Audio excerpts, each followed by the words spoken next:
Premier, thank you for joining us.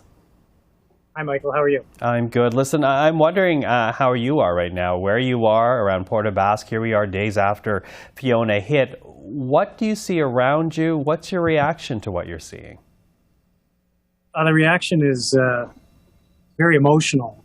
It's one thing to see a picture of a floating rooftop. It's another thing to talk to the person who owned it and realize that doesn't represent a house. It represents a home, someone's home.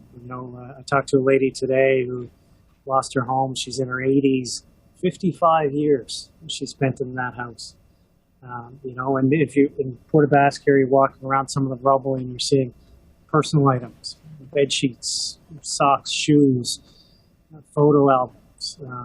It makes you realize that it's more than just infrastructure devastation. It's more than loss of buildings. It's a loss of people's homes, and that's quite personal. Mm-hmm. And we hear it often when referring to the American president that there are times in his job, in his career, that he's called upon to be the consoler-in-chief. And here you are right now, being a consoler to the people of Port aux Basques and the surrounding region. How difficult is that to try to keep your own strength as you listen to these stories? Yeah, it's tough. There's no question about it. But we need to be there for them. We need to be that shoulder, figuratively and literally, for them to cry on, to lean on, as we find the collective community strength that Newfoundlanders and Labradorians are known for around the world to rebuild. So, the focus is, of course, on the immediate comfort and consoling of the people and helping them work through the trauma, but we're also focused on how to help them get through to focus on the rebuild that's ahead of us. So I'm not going to lie, it's not always easy, but it comes with the job, and you rally with each other. Newfoundlanders and Labradorians are known for that. Mm-hmm. The trauma aside, I'm wondering, what are you identifying right now as Premier of the province? What are you identifying as the immediate challenge on the ground around Port aux Basques and the surrounding region? Yeah, so in any natural disaster, Michael, the immediate challenge is shelter, clothing, food, and making sure people have somewhere to lay their head at night. And that's been accomplished thanks to governments, thanks to stakeholders and organizations, non-governmental, have really pulled together to ensure that that's happened. And then, we move still in the response phase of trying to inventory the exact damage and the exact loss so that we can plan for the next stage, which is the recovery. Mm-hmm. Now, to both of those, I guess, your government did announce today that aid will be coming to affected residents. Can you tell us about what Newfoundland and Labrador will be doing? Yeah, sure. So we recognize that there's an immediate need, and we want to make sure that we're doing our part to help alleviate the financial stress. You can imagine the trauma of losing your home and trying to fill out. We've all filled out insurance forms, Michael, in the past, fender benders, and they're complicated and stressful.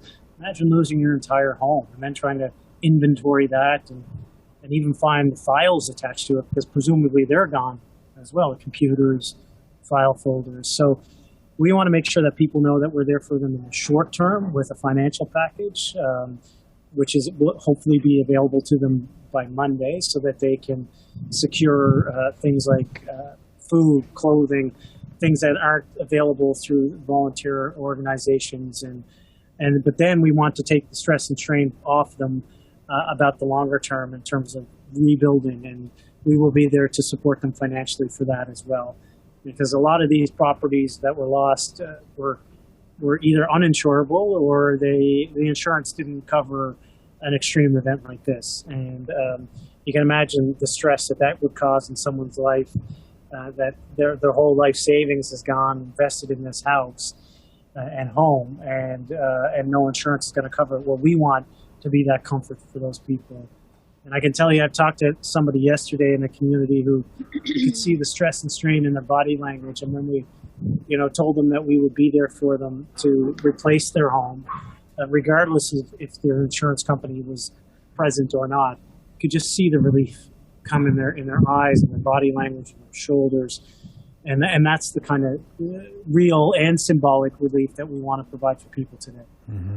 Of course, the Prime Minister is in Port aux Basques today. What does it mean to have the Prime Minister in Newfoundland, Labrador, in the community so hard hit by Fiona? Well, I think it's important for the Prime Minister to be here to understand the exact impact that it's had. Again, it's one thing to see the images. It's another thing to actually hear the stories and talk to the people and experience it firsthand. But I'm confident that the Prime Minister has a full grasp and will have a better grasp. And then that will help formulate for him how the federal government can be involved in the relief effort. And I think once you see it, you understand that this isn't a week's cleanup. It's not a month's cleanup. It's a several-year rebuild. And we need to make sure that the federal government understands that. And I'm confident they do. I know that the Prime Minister has an affinity for Newfoundlanders and Labradorians, and I'm sure that this will come shining through today. Now, the federal government has already, as you know, very well deployed Canadian forces. They have already committed some funds. They say that they will be responsive. Do you have any specific ask of the Prime Minister at this point? Yeah, we're going to talk to him about how, and talk to Minister Anand about how the military are deployed and how they can be used. And that's part of this crucial few days. You know, you do a needs assessment, figure out what's needed, and then try to match the skills with what's required for the communities. So I think those conversations can be had now that we have a better understanding of what's required. And again, I'm confident that the Prime Minister and the ministers will understand that and will deliver. Premier, I know it's been a very busy few days for you. Really appreciate the time today. Thank you. Thank you, Michael, and thanks to all the volunteers who have helped. I mean, I spent an evening, with volunteer firefighters who've been on the scene for 48, 72 hours. It's a real sense of community and volunteerism in some of these small and remote communities, and they're really carrying and shouldering the load, and we all owe them a debt of gratitude. Absolutely. Premier, thank you again. Take care. Thank you.